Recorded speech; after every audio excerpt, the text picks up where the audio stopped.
Now, lawyers for the former Prime Minister in Pakistan, Imran Khan, have been in court today challenging a decision over the weekend to jail him for 3 years. His lawyers say he's being held in deplorable conditions in jail but remains in good spirits. He was sentenced on Saturday for failing to declare money earned from selling state gifts whilst he was in office. After the verdict, he was taken from his home directly to prison. He's denied all the charges. Well, let's speak now from Lahore to Salman Safdar, a lawyer representing the former Prime Minister. Thank you so much for being here on the programme. I'll come to today's meeting in just a moment, but briefly, your reaction to what happened on Saturday. Well, it was indeed shocking, the mode and manner in which this verdict has been announced. And we would say that Imran Khan has not received a fair trial at all, and he has been condemned unheard. The conduct of the judge has been most objectionable in the whole proceedings from the very outset. And it was probably written on the wall that he has one agenda, and that is to convict Imran Khan on the flimsiest of charges. There is a lot of resentment and a lot of reaction from the bar as well, because lawyers and advocates were also maltreated during the proceedings. And not to talk about Imran Khan and, the environment of the court, unpleasantries were exchanged. And our main concern regarding the judge was that there was an obvious bias on his part, which became apparent after his Facebook account was discovered, which contained a lot of hate material against the former Prime Minister personally and his party. But in terms of the basic charge of not declaring money gained from selling state gifts, does he deny doing that? Yes, of course he denied that. Our main case has been that evidence has not been considered properly and appreciated properly. And the judge, quite shockingly, in the middle of hearing the arguments, just retired in his room and came back after 30 minutes with a 30-page written judgment, handing down conviction of 3 years along with sentence. Now, this is indeed very shocking because the trial was still under process. And he denied Imran Khan producing defense evidence, which was his right. Well, in terms of legal moves, what is your next legal move in that case? Well, it's a short sentence of 3 years. And under the normal circumstances, we would file an appeal in the High Court for suspending the sentence. Now, the difficulty is during the past 3 days, almost 2.5 days, lawyers as well were denied access, meeting Imran Khan and seeking, his signatures and authorization on the relevant documents.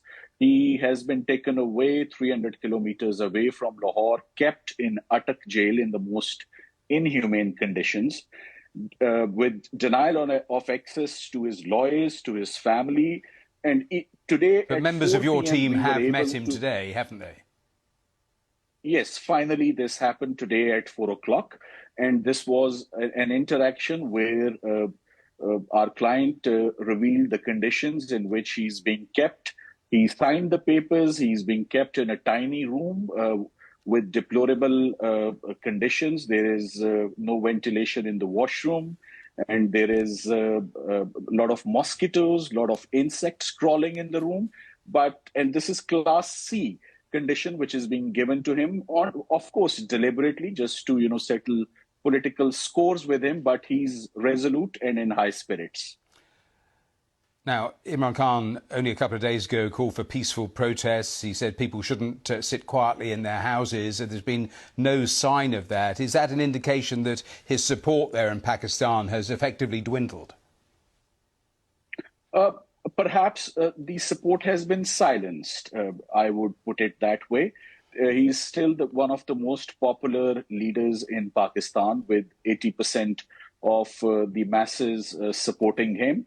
The recent events that had taken place on the 9th of May, in fact, that is one of the reasons why you are not seeing a lot of support for him on the roads. But yes, everywhere people are very concerned, especially with the mode and manner in which this trial has been concluded, handing down, punishment to him. Even prior to that, You must be aware there was a life attempt on him in Wazirabad. He survived miraculously in that assassination attempt. Followed by that, about 180 criminal cases, unprecedented political victimization against any political leader that we have witnessed. 180 criminal cases registered in a span of 10 years, and almost on daily basis, he was attending courts. Now, even tomorrow, we are due in 7 different criminal cases, all of which are registered, on very flimsy charges of terrorism and The thing is, inciting military people. establishments, though, were attacked, and that is what the authorities say they were clamping down on, and that's in terms of their justification for all of those arrests. But a final question about the elections that we are supposed to see in Pakistan. Is there any way, do you think, that the PTI, his party, can actually effectively take part in those elections now, because quite a few of the leaders surrounding Imran Khan are either in hiding or have simply left the party? I have, from what I know, the political support and the political party has dispersed after the 9th May incident, and I hardly see any political leaders meeting Imran Khan or around him. Now, only time will come. Of course, the agenda behind this conviction and behind these prosecutions were to politically isolate him and to delay the electoral process, and in that they are quite successful. Salman Safdar, we have to leave it there, but thanks for joining us here on BBC News. Thanks for your time. Thank you.